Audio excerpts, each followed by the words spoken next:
إن الحمد لله نحمده ونستعينه ونستغفره ونعوذ بالله من شرور أنفسنا ومن سيئات أعمالنا من يهده الله فلا مضل له ومن يضلل فلا هادي له وأشهد أن لا إله إلا الله وحده لا شريك له وأشهد أن محمدا عبده ورسوله أما بعد فإن خير الحديث كتاب الله وخير الهدي هدي محمد صلى الله عليه وسلم وشر الأمور محدثاتها وكل محدثة بدعة وكل بدعة ضلالة وكل ضلالة في النار.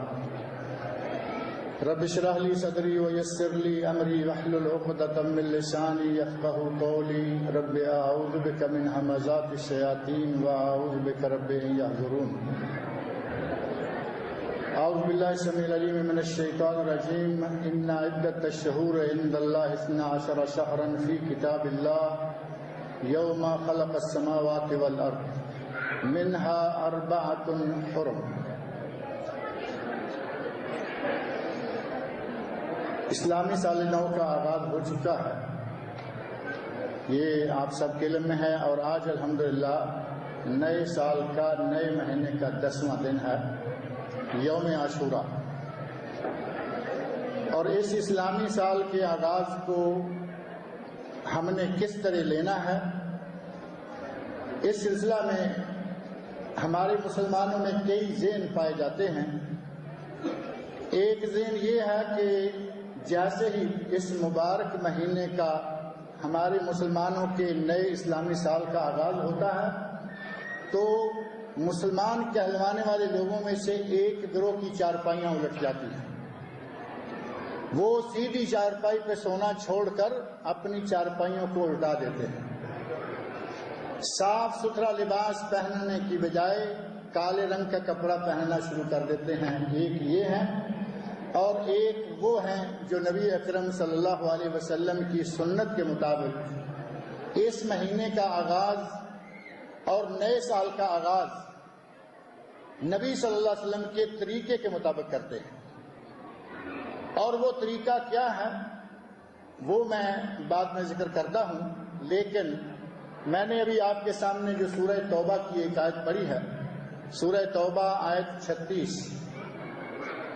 اس آیت میں اللہ رب العزت نے فرمایا ہے ان عدت الشہور عند اللہ 12 شہرا فی کتاب اللہ یوم خلق السماوات والارض منها 4 حرم. اللہ کے نزدیک مہینوں کی تعداد 12 ہے، اور یہ تعداد کب سے ہے؟ یوم خلق السماوات والارض، جب سے کہ اللہ نے زمینوں اور آسمانوں کو بنایا، اور اسی وقت سے لے کر منها 4 حرم، ان 12 مہینوں میں سے 4 مہینے انتہائی حرمت والے، عظمت والے اور انتہائی برکت والے. اللہ رب العزت نے جو 4 مہینوں کا اشارہ دیا ہے، قرآن کریم میں ان 4 مہینوں کو طے نہیں کیا گیا. ان 4 مہینوں کی تفصیل حضرت محمد رسول اللہ صلی اللہ علیہ وسلم نے اپنے ارشاد میں ہمیں بتائی ہے. آپ نے ارشاد فرمایا 3 متوالیات، ان 4 مہینوں میں سے 3 مہینے مسلسل ہیں، ذوالقعدہ، ذوالحجہ اور محرم. یہ 3 مہینے مسلسل ہیں، اور چوتھے مہینے کے بارے میں فرمایا ورجب مضر الذی بین جمادی و شعبان، چوتھا مہینہ رجب ہے جو کہ جمادی الثانی اور شعبان کے درمیان میں آتا ہے. یہ 4 مہینے اللہ رب العزت نے حرمت والے بنائے. ان 4 مہینوں میں سے ہی ایک یہ مہینہ بھی ہے جس کی حرمت کا ہمارے مسلمان کیا حال کر رہے ہیں وہ آپ لوگوں کے سامنے. اللہ رب العزت نے اس مہینے کو حرمت والا بنایا. مسلمانوں کو چاہیے تھا کہ جب نیا سال شروع ہوتا، جب بھی کسی مسلمان کی زندگی میں نیا سال شروع ہو تو وہ اس کو ایک تقدس کے ساتھ، ایک احترام کے ساتھ اس کا استقبال کرے، پرجوش استقبال کرے. لیکن مسلمانوں کے یہاں عجیب معاملہ آج کل دیکھنے میں آ رہا ہے کہ نئے سال کا آغاز ہوا، جو پہلے تھوڑا جوش تھا وہ بھی ختم ہوا. پہلے صاف کپڑے پہنتے تھے، اب کالے کپڑے پہننا شروع کر دیے. اور سنت رسول کے مطابق جو کام ہمیں کرنا چاہیے تھا اس کے برعکس ہم نے اپنے عمل کو اپنا لیا. نبی اکرم صلی اللہ علیہ وسلم کی سنت کیا ہے؟ نئے سال کا آغاز ہو تو اس کا آغاز روزوں سے کرو. نئے سال کا آغاز روزے رکھو. اگر زیادہ نہیں تو کم از کم ایک دن، جو کہ آج کا دن ہے 10 تاریخ یوم عاشورہ، اگر زیادہ نہیں رکھ سکتے تو کم از کم اس ایک دن کا روزہ رکھو، جس دن کے ایک روزے کا ثواب نبی اکرم صلی اللہ علیہ وسلم کی حدیث میں آتا ہے. صحیح مسلم اور سنن اربع، ابو داؤد، ترمذی، نسائی اور ابن ماجہ، ان 5 کتابوں میں نبی صلی اللہ علیہ وسلم کا ارشاد موجود ہے: احتسب عند اللہ ان یکفر السنہ. مجھے اللہ سے امید ہے کہ اس ایک دن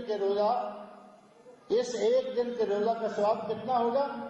ان یکفر السنہ، اللہ بندے کے 1 سال کے گناہوں کو مٹا دے گا. ایک دن کے روزے کا اتنا ثواب. اور یہ روزہ کب سے ہے؟ یہ یوم عاشورہ کب سے ہے؟ ہمارے مسلمانوں میں ایک ذہن یہ پایا جاتا ہے کہ شاید حضرت حسین رضی اللہ عنہ کی شہادت ہوئی تو اس کے ساتھ ہی یہ یوم عاشورہ معروف ہوا. اس واقعہ کربلا کے نتیجہ میں اس ماہ محرم کا تعارف ہوا، جبکہ یہ بہت بڑی غلط فہمی ہے. صحیح بخاری اور صحیح مسلم میں نبی اکرم نے یہودیوں کو دیکھا کہ وہ روزے رکھ رہے. مدینہ میں یہودی روزے رکھتے ہیں. آپ نے پوچھا: ما ھذا الیوم الذی تصومونہ، یہودیو یہ کون سا دن ہے جس کا تم روزہ رکھتے ہو؟ تو انہوں نے، یہودیوں نے کہا: آج کے دن اللہ رب العزت نے ہمارے نبی حضرت موسیٰ علیہ السلام کو فرعون اور اس کے لشکروں سے، اس کی فوجوں سے آج کے دن نجات دلائی تھی. 10 محرم کے دن موسیٰ علیہ السلام کو اللہ نے فرعون سے نجات دلائی تھی.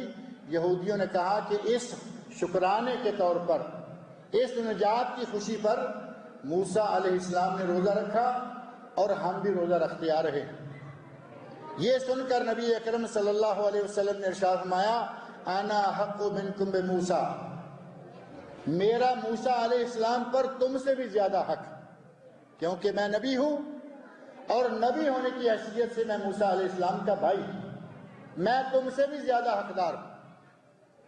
آپ نے خود بھی روزہ رکھا، مسلمانوں کو روزہ رکھنے کا حکم دیا، اور ساتھ ہی ارشاد فرمایا، صحیح مسلم میں حدیث موجود ہے، آپ ارشاد فرماتے ہیں: لئن عشت الی قابل، لئن عشت الی قابل، اور ایک روایت میں ہے لئن بقیت الی قابل لاصومن التاسع، تو میں 9 تاریخ کا روزہ بھی ضرور رکھوں گا. یہ ہے سنت رسول صلی اللہ علیہ وسلم کہ نبی صلی اللہ علیہ وسلم نے 10 کا روزہ رکھا، 9 کا روزہ رکھنے کی تمنا کی.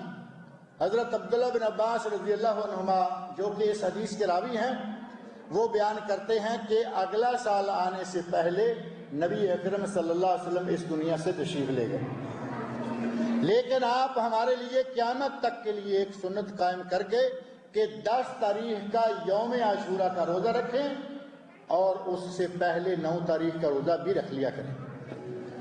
اور حضرت عبداللہ بن عباس رضی اللہ عنہما کی اپنی ایک روایت مصنف عبدالرزاق میں اور سنن کبریٰ بیہقی میں ہے. آپ ارشاد فرماتے ہیں: صوموا قبلہ بیوم او بعدہ بیوم وخالف الیہود، 10 تاریخ سے ایک دن پہلے یا ایک دن بعد بھی روزہ رکھ لو اور یہودیوں کی مخالفت کرو. اور یہی نبی اکرم صلی اللہ علیہ وسلم کا عمل گرامی بھی تھا کہ یہودیوں کا اگر کوئی کام اچھا ہوتا، آپ اس کو اپنانا چاہتے تو اس کی کوئی نہ کوئی شکل تھوڑی سی بدل لیتے، مختلف کر لیتے تاکہ یہودیوں سے مشابہت نہ ہو.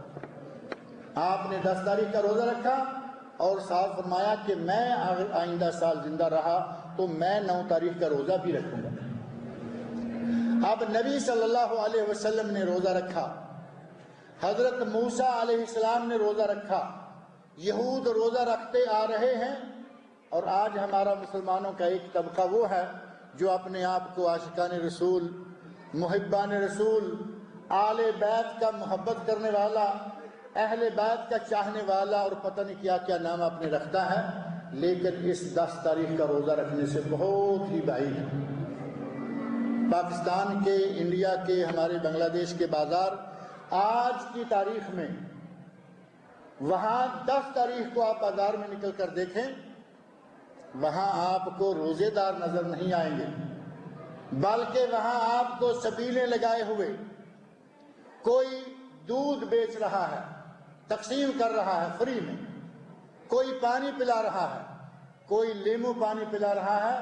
مسلمان کہلوانے والے نہ روزہ رکھتے ہیں نہ دوسروں کو روزہ رکھنے دیتے ہیں۔ کیا یہی حب رسول ہے؟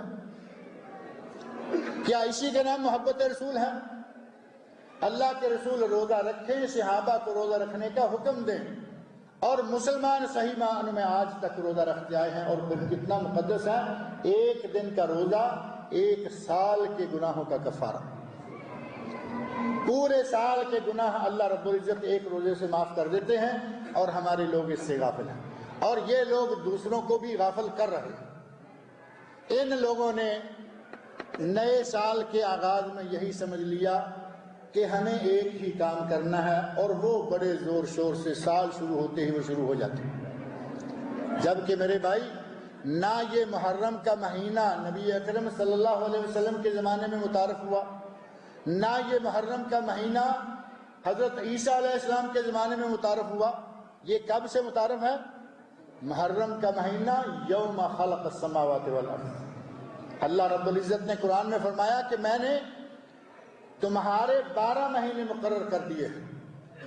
پہلی بات تو یہ کہ اللہ رب العزت نے ہمارا کیلنڈر کب بنایا؟ یوم خلق السماوات والارض۔ جب اللہ نے زمین و آسمان بنائے، ہمارے لیے کیلنڈر بھی تیار کر دیا۔ اور آج مسلمانوں کی اپنے اس اسلامی کیلنڈر کے ساتھ جو صورتحال ہے وہ آپ کے سامنے ہے۔ ہم ان کو الزام دیتے رہتے ہیں کہ وہ اس محرم میں یہ کرتے ہیں، اس محرم میں وہ کرتے ہیں۔ کبھی مسلمانوں میں اپنی گریبان میں جان کر بھی دیکھا ہے؟ اہل سنت کہلوانے والوں کا آپ تجزیہ کر کے دیکھیں۔ کبھی کسی موقع پر اللہ نے فرمایا کہ میں نے تمہارے مہینے مقرر کر دیا ہے، پہلی بات تو یہ کہ کیا اللہ نے جنوری، فروری، مارچ، اپریل مقرر کیے ہیں؟ یہ تو آپ سمجھ سکتے ہیں۔ اللہ رب العزت نے 12 مہینے مقرر کیے، اور وہ مہینے ہیں جن کو حضرت محمد رسول اللہ صلی اللہ علیہ وسلم نے بھی مہر تصدیق ثبت کی۔ صحابہ کرام نے باقاعدہ ہجری کیلنڈر ایجاد کیا۔ حضرت عمر فاروق رضی اللہ عنہ کے زمانے میں حضرت علی رضی اللہ عنہ اور بعض دیگر صحابہ کی رائے سے، مشورہ سے باقاعدہ جو کیلنڈر طے ہوا وہ ہمارا ہجری اسلامی کیلنڈر ہے۔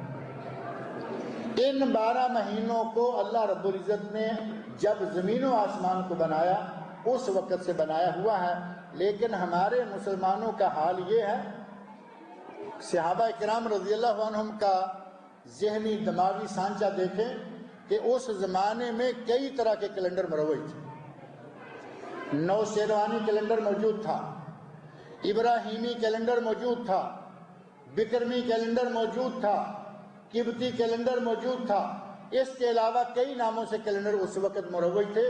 لیکن صحابہ کرام رضی اللہ عنہم کو نبی صلی اللہ علیہ وسلم نے وہ تربیت دی تھی کہ وہ کسی کی نقالی، کسی کی تقلید کو ہرگز پسند نہیں کرتے تھے۔ انہوں نے مل بیٹھ کر مشورہ کیا اور یہ ہجری اسلامی کیلنڈر جو ہے اس کو اختیار کیا۔ اس ہجری اسلامی کیلنڈر کے ساتھ ہمارے اہل سنت کیا حاصل کر رہے ہیں وہ آپ کے سامنے ہیں۔ کمپنیاں ہوں، دفتر ہوں، دکانیں ہوں، ہمارے گھر ہوں، کسی سے آپ تاریخ پوچھیں، اور یہ کبھی آپ سروے کر کے دیکھیں۔ کسی وقت بازار میں نکل جائیں، آپ 2، 4، 500 آدمیوں سے پوچھیں کہ بھائی آج تاریخ کیا ہے، اور ان لوگوں سے آپ تاریخ صرف پوچھیں کہ آج تاریخ کیا ہے، تو وہ آپ کو کون سی تاریخ بتائیں گے؟ وہ آپ کو جنوری فروری مارچ کی تاریخیں بتائیں گے، وہ آپ کو محرم صفر ربیع الاول کی تاریخیں نہیں بتائیں گے۔ یہ حال تو ہمارے اپنے مسلمانوں کا ہے، اہل سنت کہلوانے والوں کا۔ اور حقیقت یہ ہے کہ اہل سنت ادھر ادھر سے آئی ہوئی ہر چیز کو بڑی آسانی سے قبول کر لیتے ہیں۔ عیسائیوں سے کیلنڈر آیا، اپنا لیا۔ اپنے کیلنڈر کی تاریخ تو دور کی بات ہے، کسی کو کھڑا کر دو، اسے کہو کہ بھائی ہجری تقویم کے 12 مہینے گن کر سنا دو، فیل ہو جائے گا، نہیں سنا پائے گا۔ یہ حال ہماری اپنی اسلامی تقویم کے ساتھ۔ عیسائیوں سے تقویم آئی، ہم نے قبول کر لی۔ عیسائیوں سے برتھ ڈے آیا، ہم نے قبول کر لیا۔ بچے کی ولادت پہ بڑے اہتمام کے ساتھ ہمارے لوگ برتھ ڈے منائیں گے، اس بچے کی عید میلاد منائیں گے۔ اور ابھی کچھ لوگوں نے سننے میں آیا ہے کہ ایک نیا رنگ بھی اختیار کیا ہے، کہتے ہیں کہ چونکہ مولوی حضرات کہتے رہتے ہیں سال میں بچے کی تاریخ ولادت آئے تو اس تاریخ کو موم بتیاں جلانا اور کیک ویک کاٹنا بدعت ہے، حرام ہے، ہم 2-3 دن پہلے یا 2-3 دن بعد کر لیتے ہیں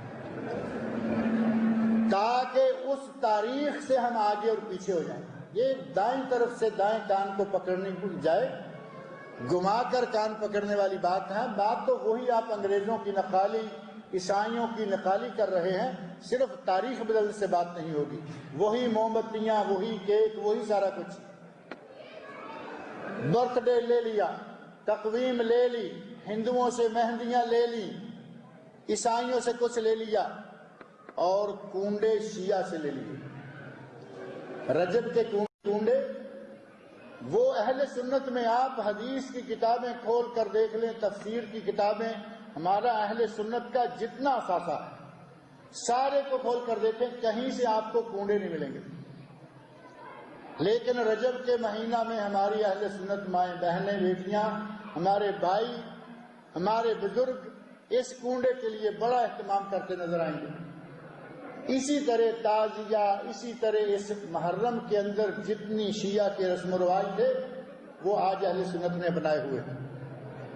ہمارے پاکستان میں ملتان شہر میں خاص طور شیعہ کا تعزیہ اتنا بڑا نہیں ہوتا جتنا اہل سنت کا ہوتا ہے۔ یہ حال ہمارا اہل سنت کا ہے۔ اور دوسری پارٹی جو اپنے آپ کو محبان رسول کہلواتے ہیں، نبی اکرم صلی اللہ علیہ وسلم کے صحابہ کے خلاف بد زبانیاں، نبی صلی اللہ علیہ وسلم کی بیویوں کے خلاف بد زبانیاں، ان لوگوں نے ماہ محرم کا آغاز ہی یہ سمجھ لیا ہے کہ شاید ہم اب زیادہ سے زیادہ گالیاں نکالیں گے تو ہمیں ثواب ملے گا۔ اور پھر گالیاں کن کو نکال رہے؟ آپ کبھی ان شخصیات کی سیرت قرآن کریم اور نبی اکرم صلی اللہ علیہ وسلم کے ارشادات کی روشنی میں دیکھیں کہ جو اوصاف اللہ نے اور جو فضائل رسول اللہ صلی اللہ علیہ وسلم نے ان لوگوں کے بیان کیے ہیں، اگر ان کو ذرا بھی سامنے رکھا جائے تو آدمی کا سارا جسم کانپ جاتا ہے کہ یہ کن کے خلاف گالیاں بک رہے ہیں۔ حضرت ابو بکر صدیق رضی اللہ عنہ، جن کے بارے میں سورہ توبہ میں ہی اللہ رب العزت نے ارشاد فرمایا ثانی اثنین اذ ہما فی الغار،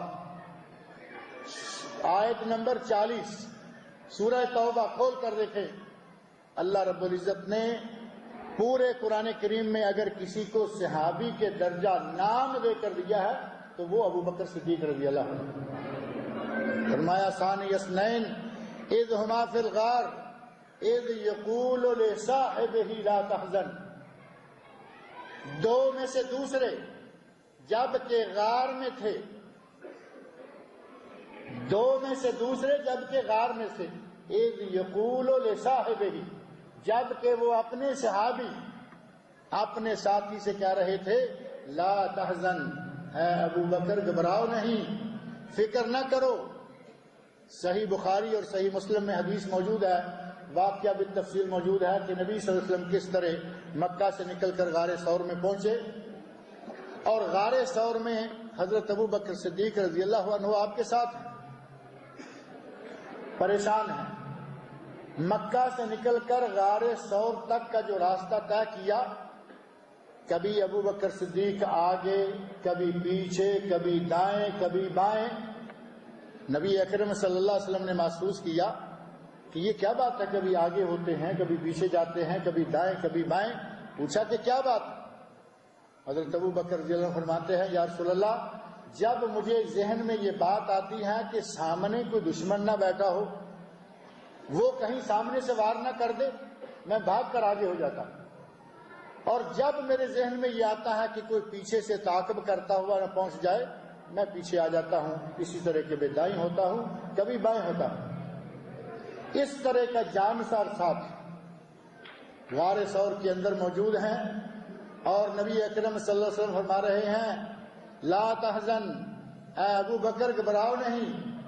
ابو بکر کہتے ہیں، یا رسول اللہ، اگر یہ مشرکین مکہ کبھی اپنے پاؤں کی طرف دیکھ لیں تو نیچے ہم تک ان کی نظر پہنچ جائے۔ غار ثور کے دھانے پر کھڑے مشرکین اگر یہ پاؤں کو دیکھیں، یعنی نیچے نگاہ کو جگا کر دیکھیں، تو یہ ہمیں دیکھ لیں۔ نبی اکرم صلی اللہ علیہ وسلم نے ان کو ڈھارس دیتے ہوئے، ان کی ہمت افزائی کرتے ہوئے فرمایا، اے ابو بکر، ما ظنک باثنین اللہ ثالثہما، تیرا ان دو کے بارے میں کیا خیال ہے جن کا تیسرا خود اللہ تعالیٰ ہے؟ فرمایا، ہمارے ساتھ اللہ ہے، ہمیں مشرکین کوئی بھی گند نہیں پہنچا سکتے۔ اس آیت میں اللہ رب العزت نے ابو بکر صدیق رضی اللہ عنہ کو نبی صلی اللہ علیہ وسلم کا صحابی قرار دیا۔ آج اپنے آپ کو محبان رسول کہلوانے والے اس ابو بکر صدیق کو گالیاں دیتے ہیں، اس مہینہ میں گز گز پر لمبی زبان کر کے، اور پھر اس انداز سے کہ ابو بکر صدیق رضی اللہ عنہ، عمر فاروق رضی اللہ عنہ اور ان کی بیٹیاں سب کو جمع کر دیں۔ یقین مانے وہ کلمات پڑھنے کو، ان کلمات کا ترجمہ کرنے کو جی نہیں چاہتا جو ان بدبختوں نے نبی صلی اللہ علیہ وسلم کے انتہائی قریبی، نبی صلی اللہ علیہ وسلم کے انتہائی پیارے لوگوں کے بارے میں کہا۔ صرف نقل کفر نباشت، کہتے ہیں کہ کفر کی نقل کرنا کفر نہیں ہوتا۔ ہم نبی صلی اللہ علیہ وسلم کے صحابہ کے چاہنے والے ہیں، آپ سے پیار کرنے والے ہیں، لیکن بد زبانوں نے جو ان کے بارے میں کلمات کہے ہیں وہ صرف یہ سنے، کہتے ہیں اللہم لعن صنمِ قریش وابنتیہما، اے اللہ قریش کے دو بڑے بت اور ان دونوں کی بیٹیوں پر لعنت فرما۔ یہ دو بڑے بت کون سے ہیں اور ان کی بیٹیاں کون ہیں؟ ابو بکر صدیق رضی اللہ عنہ، عمر فاروق رضی اللہ عنہ، ابو بکر صدیق کی بیٹی عائشہ صدیقہ رضی اللہ عنہا، اور عمر فاروق کی بیٹی حضرت حفصہ رضی اللہ عنہا۔ بدبختوں نے ایک زبان میں 4 لوگوں پہ لعنت ڈال دی، اور ان دنوں میں ان کا صرف یہی کام ہے۔ جتنے صحابی ہیں، جتنی نبی صلی اللہ علیہ وسلم کی ازواج مطہرات ہیں، کسی ایک دو کو وہ الگ کرتے ہیں، ورنہ مسلسل یہی سلسلہ ہے۔ ابو بکر صدیق رضی اللہ عنہ وہ انسان، کسی صحابی نے پوچھا، یا رسول اللہ آپ کو سب سے پیارا کون ہے؟ تو آپ نے فوراً جٹ سے کہہ دیا عائشہ۔ مجھے دنیا میں تمام انسانوں سے زیادہ پیاری عائشہ ہے۔ صحابی کہتا ہے، یا رسول اللہ وہ تو خاتون ہیں، مردوں میں سے کون پیارا ہے؟ تو فرمایا ابوہا، مردوں میں عائشہ کا باپ ابو بکر صدیق مجھے سب سے پیارا ہے۔ نبی صلی اللہ علیہ وسلم جس شخص کے بارے میں یہ ذہن رکھے، نبی صلی اللہ علیہ وسلم کے دل اقدس میں جس انسان کے بارے میں اتنا احترام ہو، اتنی چاہت ہو، فرمایا دنیا میں اگر کوئی سب سے پیارا ہے تو وہ میرے نزدیک ابو بکر صدیق رضی اللہ عنہ۔ اور یہ لوگ لعن طعن کر رہے ہیں، گالیاں دے رہے ہیں، جن کو سب سے پیارا کہا رسول اللہ صلی اللہ علیہ وسلم نے، ان کو سب سے زیادہ گالیاں صنمِ قریش وابنتیہما۔ حضرت ابو بکر صدیق رضی اللہ عنہ کی شخصیت وہ ہے کہ آپ نے فرمایا، دنیا والو میں نے جس نے مجھ پر کوئی بھی احسان کیا میں نے ہر شخص کے احسان کا بدلہ چکا دیا. جس نے جو احسان کیا میں نے سب کا بدلہ چکا دیا ہے سوائے ابو بکر صدیق. ابو بکر صدیق وہ انسان ہے کہ اس کے مجھ پر اتنے احسانات ہیں کہ اس کا بدلہ میں دنیا میں نہیں چکا سکتا. اس کا بدلہ میری طرف سے قیامت کے دن اللہ چکائے گا. اتنا مقام اس انسان کا، اتنی عظمتوں کا مالک یہ انسان، اور ان لوگوں نے گالیوں کے آگے لگایا ہوا ہے اور یہ اپنے اس عمل کو بڑی نیکی سمجھتے ہیں. یہ محرم مسلمانوں کے لیے مقدس مہینہ، یہ محرم کا مہینہ صحابہ کرام رضی اللہ عنہم کی قربانیوں کی یادگار مہینہ. آپ اگر ہجرت کے موقع پر صحابہ نے جو قربانیاں دیں، جو جانثاریاں دکھائیں، مال کی پرواہ نہیں کی، اہل و عیال کی پرواہ نہیں کی، دولت، جاگیریں، اپنے مکانات، اپنے رشتہ دار، کسی چیز کی پرواہ نہیں کی. اگر پرواہ کی تو صرف محمد رسول اللہ صلی اللہ علیہ وسلم کے حکم کی پرواہ کی. آپ نے حکم دیا کہ صحابیوں، اللہ نے مجھے تمہارا دار ہجرت دکھا دیا، اللہ نے مجھے یہ حکم دے دیا ہے کہ اپنے ساتھیوں سے کہہ دو مدینہ کی طرف ہجرت کر جائیں. اب نہ کوئی اپنی دولت، نہ کوئی رشتہ داری، نہ کوئی بال بچے. کتنے واقعات ایسے آپ کو ملیں گے، کسی کے بچے چھین لیے گئے، کسی کی بیوی چھین لی گئی. یہ محرم کا مہینہ تو ان لوگوں کی یادگار ہے. نیا ہجری سال شروع ہوا، آپ ان لوگوں کی تاریخ دہرائیں جنہوں نے ہجرت کی، جنہوں نے ہجرت کی اور چھپتے چھپاتے جان کو بچا کر مکہ سے نکل کر مدینہ منورہ پہنچے. ان لوگوں میں صحابہ کرام میں سے ایک انسان نے صرف کھل کھلا کر ہجرت کی تھی. ہجرت کے واقعات پڑھیں گے تو پتہ چلے گا کہ کوئی رات کو نکلا، کوئی 2 4 6 آدمی اکٹھے مل کر نکلے، کہ اکیلے ہوں گے تو خطرہ زیادہ ہوگا. ایک حضرت عمر فاروق رضی اللہ عنہ، اللہ کے شیر، ہجرت کرنے کا ارادہ کیا، گھر سے نکلے اور تلوار نیام سے نکال کر اپنے ہاتھ میں لی، نیام گلے میں لٹکایا اور گلی سے نکلتے ہوئے جا رہے ہیں اور اعلان کرتے جا رہے ہیں، من اراد ان تثقل امہ، جو یہ ارادہ رکھے کہ آج اس کی ماں اسے گم پائے، یعنی جو چاہتا ہے کہ میرے ہاتھوں آج وہ مارا جائے. وَأَن يُيَتَّمَ وَلَدُهُ، اور جو یہ ارادہ رکھتا ہے کہ اس کے بچے یتیم ہوں، فَلْيَلْقَانِ وَرَاءَ الْوَادِ، وہ آج میرے مقابلے میں آ جائے، میں وادی سے نکل کے جا رہا.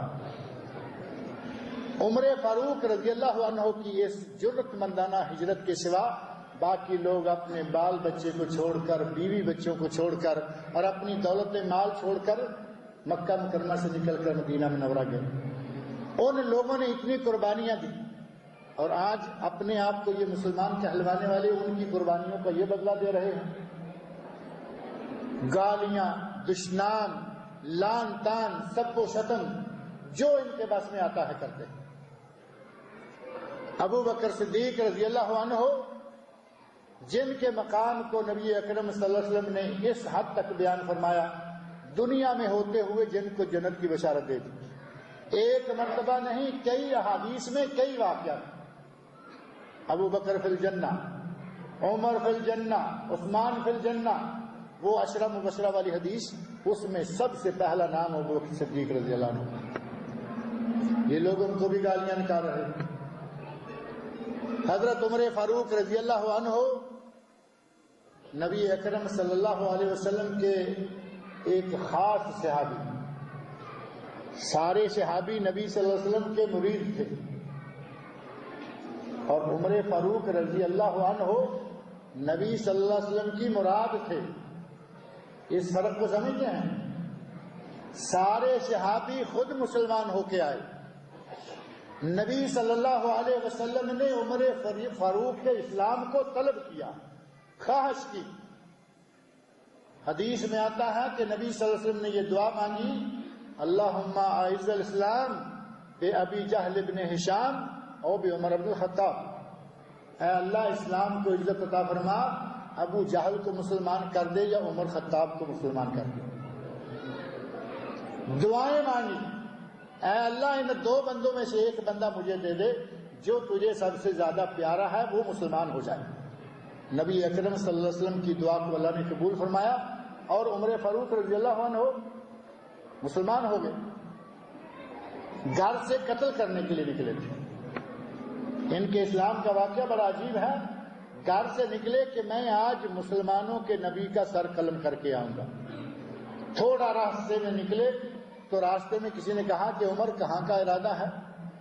تو کہنے لگے کہ آج مسلمانوں کے نبی کو قتل کرنے جا رہا ہے۔ اس نے کہا کہ مسلمانوں کے نبی کو قتل کرو گے وہ تو دور کی بات ہے، تمہاری تو اپنی بہن فاطمہ مسلمان ہو چکی ہے، تمہارا بہنوئی سعید مسلمان ہو چکا ہے۔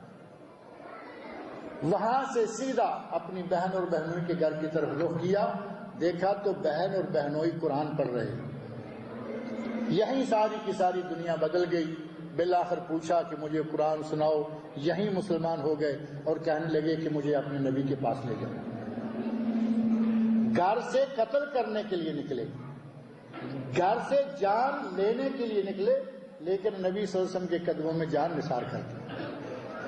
یہ عمر فاروق رضی اللہ عنہ جن کے بارے میں نبی صلی اللہ علیہ وسلم نے ارشاد فرمایا لو کان بعدی نبی لکان عمر، اگر میرے بعد کوئی نبی ہونا ہوتا، نبوت کا سلسلہ جاری رہنا ہوتا تو عمر فاروق نبی ہوتا۔ اگر نبوت کا سلسلہ جاری رہنا ہوتا، کیونکہ نبوت کا سلسلہ منقطع ہو چکا ہے، میرے بعد کوئی نبی آ نہیں سکتا۔ انا خاتم النبیین ولا نبی بعدی، فرمایا میں خاتم النبیین ہوں، میرے بعد کوئی نبی نہیں آئے گا، لیکن اگر کوئی نبی آنا ہوتا تو عمر فاروق نبی ہوتا۔ اتنا مقام اس انسان کا۔ اور ان لوگوں کی زبان جو اپنے آپ کو محبان رسول کہلواتے ہیں، جن رسول صلی اللہ علیہ وسلم نے جن صحابہ کو اتنی عظمتیں بخشیں، جن کو اتنا مقام دیا، جن کے اتنے فضائل ہمارے سامنے رکھے، یہ لوگ ان کو گالیاں بکتے ہیں۔ عمر فاروق رضی اللہ عنہ اتنا مقام، اتنا جلال، اتنی عظمت۔ آپ ارشاد فرماتے ہیں اے ابن الخطاب، عربی کا انداز بولنے کا، اے ابن الخطاب، اے ابن خطاب یہ کیا بات ہے؟ والذی نفسی بیدہ، مجھے قسم ہے اس ذات کی جس کے قبضہ قدرت میں میری جان ہے، جب تو کسی راستے پر چلتا ہے، اس راستے میں اگر سامنے سے شیطان بھی آ رہا ہو تو وہ شیطان راستہ چھوڑ کر بھاگ جاتا ہے۔ اتنا مقام اللہ رب العزت نے جس انسان کو دیا، یہ انسان، یہ مسلمان، یہ اپنے آپ کو محبان رسول کہلوانے والے اس عظیم ہستی کے بارے میں بھی بدزبانیاں کرتے ہیں۔ اس مہینے کو اللہ رب العزت نے ہمارے لیے برکت والا بنایا۔ یہ مہینہ مسلمانوں کے اسلامی تقویم یا کیلنڈر کا پہلا مہینہ۔ ہمیں صحابہ کرام رضی اللہ عنہم کا، جنہوں نے ہجرت کر کے نبی اکرم صلی اللہ علیہ وسلم کے حکم کی تعمیل کی، گھر بار چھوڑ کر نبی صلی اللہ علیہ وسلم کے دین کی خاطر، اسلام کی خاطر کسی چیز کی پرواہ نہ کی، بجائے اس کے کہ ہم ان کا عزت اور احترام کے ساتھ نام لیں، ان کا اچھے الفاظ سے تذکرہ کریں، اس کی بجائے ان کی زبانوں سے گالیاں ہی ہر وقت، پورا مہینہ پر گالیاں ہی نکلتی رہیں۔ حضرت عثمان غنی رضی اللہ عنہ ایک سے بڑھ کر ایک صحابی نبی صلی اللہ علیہ وسلم کے۔ عثمان غنی ایک بیٹی دی، حضرت رقیہ رضی اللہ عنہا پہلی بیٹی نبی اکرم صلی اللہ علیہ وسلم نے حضرت عثمان کے نکاح میں دی، اور وہ کچھ عرصے کے بعد فوت ہو گئی۔ اب آپ سمجھ سکتے ہیں کہ اگر کسی کی بیٹی کسی کے یہاں دکھی رہی ہو، تکلیف میں رہی ہو، تو کوئی دوسری بیٹی وہاں دے گا؟ اور اگر پہلی بیٹی سکھ کے ساتھ، عزت احترام کے ساتھ اس گھر میں 4 دن گزار لے، لوگ اپنی دوسری بیٹی بھی دے دیتے ہیں۔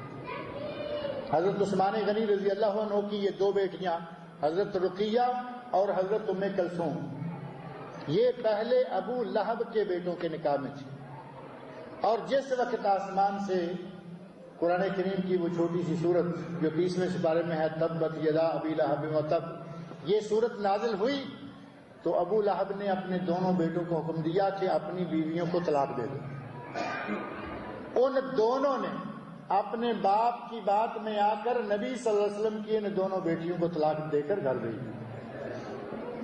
بیٹیوں والے بخوبی اندازہ کر سکتے ہیں کہ جس کی دو بیٹیوں کو ایک ہی دن میں یک وقت طلاق ہو جائے اور وہ سسرال سے ڈیرا اٹھا کر باپ کے گھر میں ڈیرا لگا لیں، کس قدر ذہنی کوفت پہنچتی ہوگی اس آدمی کو۔ مشرکین مکہ نے نبی صلی اللہ علیہ وسلم کو ہر قسم کی مالی، جسمانی، ذہنی، نفسیاتی ہر قسم کی اذیتیں پہنچائیں۔ اس ابو لہب نے اپنے بیٹوں کو کہہ کر نبی کی دونوں بیٹیوں کو طلاق دلوا دی۔ یہی دونوں بیٹیاں پہلے حضرت رقیہ رضی اللہ عنہ، ان کی شادی حضرت عثمان غنی رضی اللہ عنہ سے ہوئی۔ کچھ عرصے کے بعد وہ فوت ہو گئیں تو نبی اکرم صلی اللہ علیہ وسلم نے اپنی دوسری بیٹی حضرت ام کلثوم رضی اللہ عنہا بھی ان کے نکاح میں دے دی۔ نبی صلی اللہ علیہ وسلم کی انہی دو بیٹیوں کے یک وقت حضرت عثمان رضی اللہ عنہ کے یکے بعد دیگرے، حضرت عثمان کے نکاح میں ہونے کی وجہ سے حضرت عثمان غنی رضی اللہ عنہ کا لقب ہے ذوالنورین۔ ذوالنورین نبی کی دو بیٹیوں کے شوہر۔ کہاں ایک بیٹی کا شوہر، اسے یہ لوگ آسمان پہ اٹھائے اٹھائے کر رہے ہیں۔ حضرت علی رضی اللہ عنہ، ان کے نکاح میں نبی کی کتنی بیٹیاں تھیں؟ صرف ایک، حضرت فاطمہ الزہرا رضی اللہ عنہ۔ اور یقین مانیں کہ دل میں حضرت علی رضی اللہ عنہ کے لیے اتنا ہی مقام ہے جتنا کہ دیگر صحابہ یا خلفاء راشدین کے لیے ہے۔ یہ بات نہیں ہے کہ ہم ان کی کوئی توہین کرنا چاہتے ہیں یا ان کے مقام میں کمی کرنا چاہتے ہیں، حاشا وکلا۔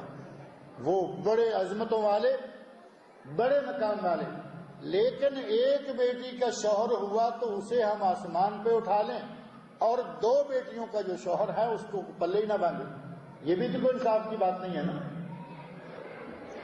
اور پھر یہ کہتے ہیں کہ نہیں، وہ نبی کی بیٹیاں نہیں تھیں۔ اب یہ بھی ایک عجیب معاملہ ہے، کہتے ہیں کہ رقیہ اور ام کلثوم نبی کی بیٹیاں نہیں تھیں۔ آپ لوگ سیرت کا، تاریخ کا مطالعہ کرتے ہوں گے۔ نبی اکرم صلی اللہ علیہ وسلم کے مسلمانوں نے، اہل سنت نے جب نبی صلی اللہ علیہ وسلم کی اولاد گننا شروع کی تو انہوں نے بیٹوں میں اضافہ کر دیا۔ نبی کے بیٹے عام ہمارے جو سیرت نگار ہیں وہ تو تین ذکر کرتے ہیں، قاسم، عبداللہ اور ابراہیم۔ کچھ سیرت نگار کہتے ہیں کہ نہیں، نبی صلی اللہ علیہ وسلم کے 5 بیٹے تھے، قاسم، عبداللہ، ابراہیم، طیب اور طاہر، جبکہ طیب اور طاہر عبداللہ کے لقب ہیں۔ بیٹے 3 تھے۔ اہل سنت سیرت نگاروں نے 2 بیٹے زیادہ کر دیے، شیعہ سیرت نگاروں نے نبی کی 3 بیٹیاں کم کر دی۔ نبی کی بیٹیاں 4 تھیں، انہوں نے کہا نہیں، ایک ہی بیٹی تھی، وہ 3 جو ہیں وہ نبی صلی اللہ علیہ وسلم کی جو بیویاں ہیں ان کے پہلے شوہروں کی بیٹیاں تھیں، جبکہ قرآن کریم میں اللہ رب العزت نے ان کے لیے مخصوص لفظ استعمال فرمایا ہے۔ عربی لغت آپ جانتے ہیں کہ انتہائی فصیح و بلیغ لغت ہے، اور قرآن جو کہ اللہ کا کلام ہے اس سے بڑا فصیح بلیغ کلام کس کا ہوگا؟ اللہ رب العزت نے بیوی کی سابقہ شوہر سے جو بیٹی ہوتی ہے اس کے لیے ربیبہ کا لفظ استعمال کیا ہے، وَرَبَائِبُكُمْ، اور تمہاری بیویوں کی وہ بیٹیاں جو تمہاری گود میں پرورش پاتی ہیں۔ قرآن نے جب صاف کہا کہ ربائب الگ ہے، بنات الگ ہے، اور پھر قرآن کریم سے نبی اکرم صلی اللہ علیہ وسلم کی 4 بیٹیوں کا پتہ قرآن دے رہا ہے۔ قرآن کریم شاہد ہے کہ نبی کی ایک بیٹی نہیں تھی۔ آپ پردے کی آیات کو پڑھ کر دیکھیں، اللہ رب العزت نے ارشاد فرمایا، یا ایھا النبی قل لازواجک وبناتک ونساء المؤمنین یدنین علیہن من جلابیبہن، اے میرے نبی، اپنی بیٹیوں سے، اپنی بیویوں سے اور مومنوں کی عورتوں سے کہہ دو کہ جب بھی کبھی گھر سے باہر نکلیں تو اپنے اوپر بڑی بڑی چادریں لے کر نکلیں۔ اب اس آیت میں اللہ رب العزت نے فرمایا ہے یا ایھا النبی قل لازواجک و بناتک، اپنی بیویوں سے اور اپنی بیٹیوں سے. ایک ہوتی حضرت فاطمہ الزہرا رضی اللہ عنہا، اگر صرف ایک بیٹی ہوتی تو بناتے کا کہنے کا کوئی معنی نہیں تھا، اور دو بھی نہیں، ایک بھی نہیں، دو بھی نہیں، کیونکہ عربی زبان میں دو کے لیے الگ لفظ موجود ہے. دو کے لیے تثنیہ کا صیغہ، جیسا کہ ہمارے یہاں معروف ہے نا ریالین، یہ گنتی تو آپ جانتے ہیں نا سارے، ریال ایک ریال اور دو ریال ہوں تو ریالین، تثنیہ کا صیغہ ہے. عربی زبان میں مستقل ایک لفظ موجود ہے. اگر دو بیٹیاں ہوتی تب بھی یہ لفظ استعمال عربی میں نہیں ہوتا. اس کا معنی یہ ہوا کہ نبی کی ایک بیٹی بھی نہیں، دو بھی نہیں، جمع کا صیغہ اللہ رب العزت نے صاف فرمایا ہے، اور تاریخ شاہد ہے، اور اس پر شیعہ کی اپنی کتابیں شاہد ہیں. شیعہ مورخین کی جو منصف مزاج مورخین ہیں ان کی خود کتابوں میں موجود ہے کہ نبی صلی اللہ علیہ وسلم کی 4 بیٹیاں ہیں. ان 4 بیٹیوں میں سے 2 کا شوہر ان کی زبانوں کے اوپر چڑھا ہوا ہے، اس کو یہ ہر وقت گالیاں بکتے رہتے ہیں، اور جو ایک بیٹی کا شوہر ہے وہ ان کا سارا کچھ. حضرت عثمان غنی رضی اللہ عنہ وہ ایک عظیم انسان جسے بیٹی دی پھر دوسری بیٹی دے دی. ایک روایت میں آتا ہے نبی صلی اللہ علیہ وسلم فرماتے ہیں اگر میری کوئی تیسری بیٹی بھی باقی ہوتی تو میں وہ بھی عثمان کے نکاح میں دے دیتا. کس قدر اعتماد، کس قدر وثوق، کس قدر اعتبار حاصل کیا اس انسان نے. حضرت عثمان غنی رضی اللہ عنہ نبی اکرم صلی اللہ علیہ وسلم اپنے گھر میں بیٹھے ہوئے ہیں. حضرت ابو بکر صدیق رضی اللہ عنہ آئے. اس حدیث میں موجود ہے کہ نبی صلی اللہ علیہ وسلم کی پنڈلیاں، اور ایک روایت کے الفاظ میں ہے کہ آپ کی رانیں ننگی تھی. جیسے آدمی بیٹھ کر کپڑا لپیٹ کر اپنے آگے رکھ لیتا ہے، چادر تو ہوتی تھی، پتلون وغیرہ کا تو وہ زمانہ نہیں تھا، چادر تھی لپیٹی اور اپنے سامنے اکٹھی کر لی. پنڈلیاں ننگی تھیں، گھٹنے تک ننگی تھیں، یا کچھ ران کے حصے ننگے تھے. کس طرح آپ بیٹھے ہوئے تھے. حضرت ابو بکر صدیق رضی اللہ عنہ تشریف لائے. آپ نے کہا آ جائیں. آپ اپنی اصل حالت پر اسی طرح بیٹھے رہے. تھوڑی دیر کے بعد حضرت عمر فاروق رضی اللہ عنہ نے اجازت طلب کی، فرمایا آ جائیں. آپ اسی طرح بیٹھے رہے. آپ میں بالکل ذرا برابر حرکت نہیں آئی. تیسرے آدمی نے اجازت طلب کی، حضرت عثمان غنی رضی اللہ عنہ نے. جب اجازت طلب کی اندر آنے کی، نبی صلی اللہ علیہ وسلم اٹھ کر بیٹھ گئے، سیدھے ہو گئے، اپنے کپڑوں کو سنوار لیا، اپنے گھٹنوں کو، رانوں کو، پنڈلیوں کو لپیٹ لیا، ایسے جیسے آدمی بند سنور کر بیٹھ جاتا ہے، بیٹھ گئے. حضرت عثمان غنی رضی اللہ عنہ جو بات تھی کی اور چلے گئے. حضرت عائشہ رضی اللہ عنہا جو کہ یہ سارا ماجرا دیکھ رہی ہیں کہ میرے والد آئے، آپ میں حرکت نہیں ہوئی. حفصہ کے والد آئے، عمر فاروق، آپ میں حرکت نہیں ہوئی. اور جب عثمان غنی آئے تو آپ نے اٹھ کر اپنے کپڑوں کو سنوارا، سدھارا، سنبھل کر بیٹھ گئے. فوراً سوال کر دیا یا رسول اللہ یہ کیا ہوا. نبی اکرم صلی اللہ علیہ وسلم نے فرمایا عائشہ افلا استحی من رجل تستحی منہ الملائکہ. اے عائشہ میں اس انسان سے شرم نہ کھاؤں جس انسان سے فرشتے بھی شرماتے ہیں. اس قدر حیادار انسان ہے کہ اس سے تو فرشتے بھی شرماتے ہیں، میں اس سے کیوں نہ شرماتا. عثمان آ رہا تھا، نبی صلی اللہ علیہ وسلم نے اپنی پنڈلیوں کو ڈانپ لیا، اپنی پنڈلیوں کو لپیٹ لیا. عظیم ہستیاں، عظیم انسان، ایک سے بڑھ کر ایک انسان، اور یہ پورا مہینہ ان لوگوں کا ان کے خلاف بدزبانیاں کرتے گزر جاتا. نبی اکرم صلی اللہ علیہ وسلم ایک باغ میں تشریف فرما ہے. ابو بکر صدیق رضی اللہ عنہ اسی باغ میں داخل ہونے کے لیے آئے. دروازہ کھٹکھٹایا. آپ نے فرمایا کہ جاؤ ان کو کہو کہ اندر آ جائیں. افتح لہ الباب وبشرہ بالجنہ. ان کے لیے دروازہ کھول دو اور ان کو جنت کی بشارت دے دو کہ یہ جنتی ہیں. باغ کا مالک گیا، دروازہ کھولا، کہا کہ رسول اللہ صلی اللہ علیہ وسلم نے تمہیں جنت کی بشارت دی. الحمدللہ۔ عمر فاروق رضی اللہ عنہ بعد میں وہ آ گئے، فرمایا افتح لہ الباب وبشرہ بالجنہ، ان کے لیے بھی دروازہ کھول دو اور ان کو بھی جنت کی بشارت دے دو۔ دروازہ کھولا گیا، جنت کی بشارت دی گئی، الحمدللہ۔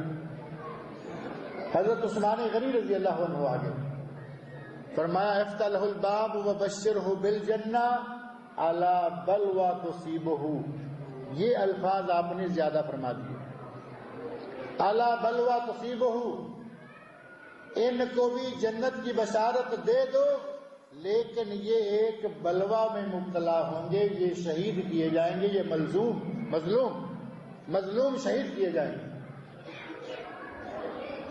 نبی اکرم صلی اللہ علیہ وسلم سے یہ بشارت سنی، اب کوئی ہمارے جیسا ہوتا تو فوراً کہتا یا رسول اللہ میرے لیے دعا کیجئے، اب اتنی بڑی بشارت دے دی ہے تو یہ بھی دعا کیجئے کہ یہ بلوا بھی مجھ سے دور ہو جائے۔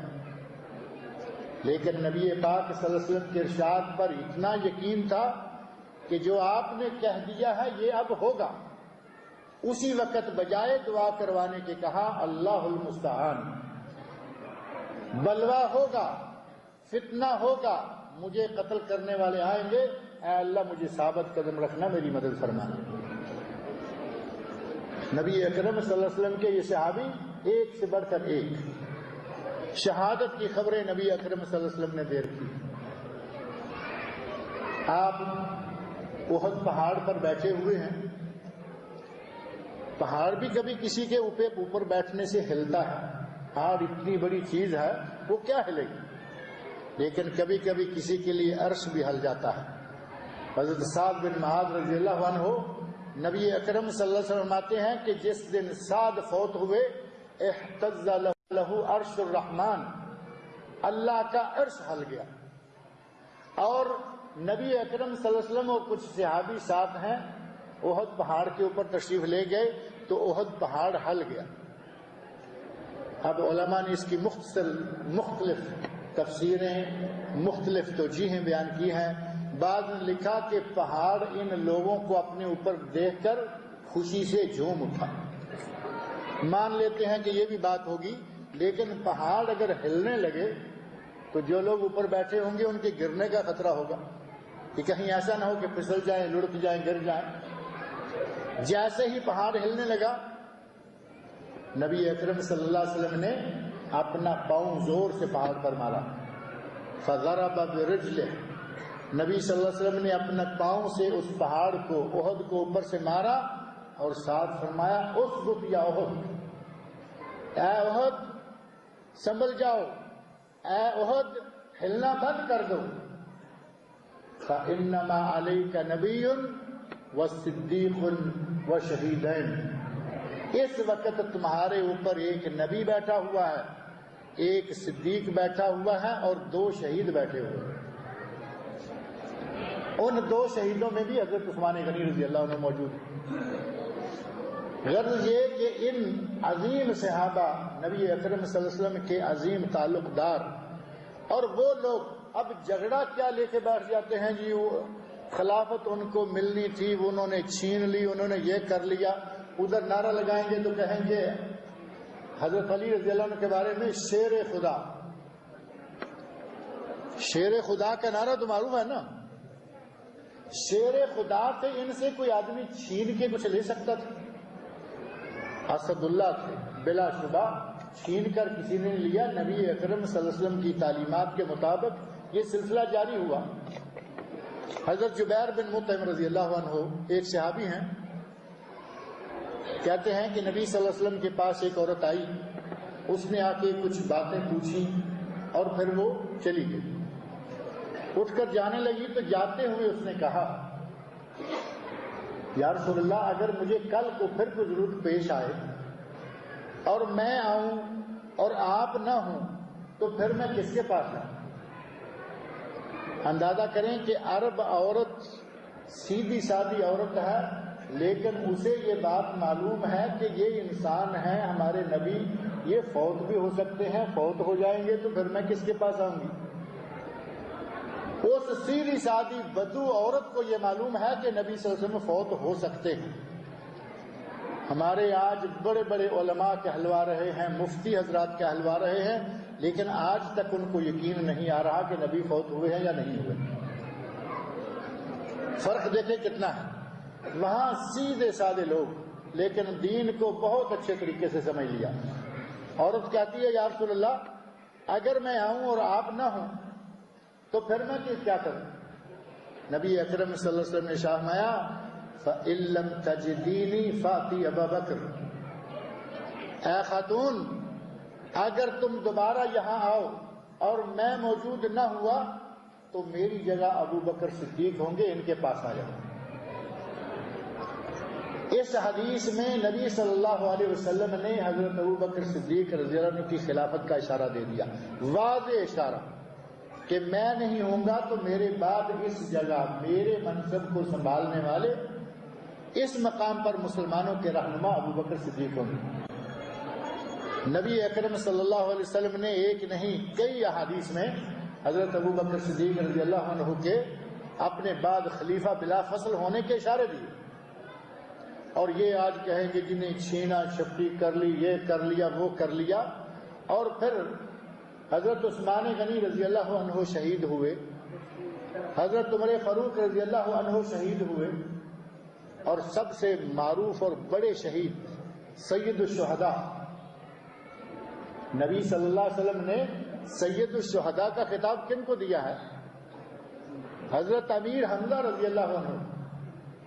ہمارے پاک و ہند میں ان دنوں شادیاں وغیرہ سب لپیٹی پڑی ہیں، شادیاں نہیں ہو رہی، کوئی خوشی کی تقریب، منگنی، شادی، یہ وہ سب بند کر کے بیٹھے ہوئے ہیں، کیونکہ اس مہینے میں حضرت حسین رضی اللہ عنہ کی شہادت ہوئی تھی، لہذا شادیاں نہیں کرنی۔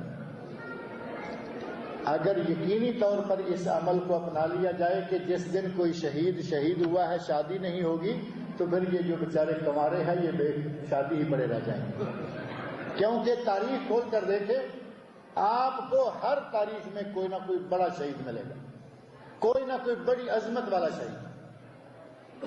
10 تاریخ کو شادی نہیں کرنی، ماہ محرم کو شادی نہیں کرنی، اور پھر ان لوگوں کے جن کے یہاں یہ باتیں مروج ہیں، پاکستان اور انڈیا میں جن لوگوں کے یہاں محرم میں شادی کرنا منع ہے، 10 تاریخ کو شادی کرنا منع ہے، ان کے اپنے پیر و مرشد کے فتوے پڑھ کر دیکھیں۔ مولانا احمد رضا خان صاحب اعلی حضرت کے نام سے معروف ہیں، ان کی اپنی کتابوں میں ایک میں نہیں، 2 میں نہیں، کئی کتابوں میں یہ باتیں موجود ہیں کہ 10 محرم کو یا پورے ماہ محرم میں شادی وغیرہ بیاہ نہ کرنا، یہ بالکل اسلام میں اس کا کوئی تعلق نہیں۔ 10 محرم کو شادی کی جا سکتی ہے، پورے ماہ محرم میں کبھی بھی شادی کرنا چاہیں کی جا سکتی ہے، اور اگر معاملہ شہیدوں کا ہے، بڑے بڑے شہید تاریخ اسلام میں موجود ہیں۔ حضرت امیر حمزہ رضی اللہ عنہ جس انداز سے شہید کیے گئے، قتل کیا گیا، ان کے پیٹ کو پھاڑا گیا، ان کا کلیجہ نکالا گیا، اسے نکال کر دانتوں سے چبایا گیا، ان کا مسئلہ کیا گیا، ناک کان کاٹے گئے، نبی اکرم صلی اللہ علیہ وسلم نے ان کو سید الشہداء کہا، شہیدوں کے امام، شہیدوں کے رئیس کا خطاب دیا۔ حضرت حسین رضی اللہ عنہ ایک طرف، یعنی انصاف کی بات کہیں تو پھر ان کے یہاں یوں لگتا ہے کہ انصاف نام کی چیز ہی نہیں۔ 2 بیویوں والے نبی صلی اللہ علیہ وسلم کی 2 بیٹیوں کے شوہر، وہ برے بلے کہیں گے، ایک بیٹی والے کو اٹھائے پھریں گے، اور نبی صلی اللہ علیہ وسلم نے فرمایا تھا سیدہ شباب اہل الجنہ۔ نبی صلی اللہ علیہ وسلم نے سیدہ شباب اہل الجنہ حضرت حسن اور حسین دونوں کے بارے میں فرمایا تھا سیدہ شباب اہل الجنہ۔ ان 2 کو مانتے ہیں، اور سیدہ فحول اہل الجنہ جب فرمایا کہ میرے 2 ساتھی حضرت ابو بکر صدیق اور حضرت عمر فاروق جنت کے تمام بزرگوں کے سردار ہوں گے، اس بات کو ماننے کے لیے تیار نہیں ہے۔ بہرحال یہ غیر منصفانہ پالیسی جو اپنائی گئی ہے کہ کہ عظیم لوگوں کو گالیاں اور ایک آدمی کو لے کر بیٹھ جانا یہ انصاف کی بات نہیں ہے۔ ہمارے لیے حضرت علی رضی اللہ عنہ نبی صلی اللہ علیہ وسلم کے امزاد، نبی صلی اللہ علیہ وسلم کے داماد، اہل خاندان نبوت میں سے وہ شخص، وہ سب ہمارے سر ماتھے پر، لیکن آپ کے باقی صحابہ بھی اسی طرح عزت و احترام کے لائق ہیں۔ اللہ رب العزت سے دعا ہے کہ وہ ہمیں انصاف کی آنکھیں کھول کر انصاف کے ساتھ مطالعہ کرنے کی توفیق عطا فرمائے۔ اللہ تعالیٰ نے جن صحابہ کو رضی اللہ عنہم ورضوا عنہ کا قرآن میں خطاب کیا ہے، اللہ رب العزت سے راضی ہو چکا ہے، اللہ ہم سے بھی راضی ہو۔ میں انہی کلمات کے ساتھ اجازت چاہتا ہوں، وما علینا الا البلاغ۔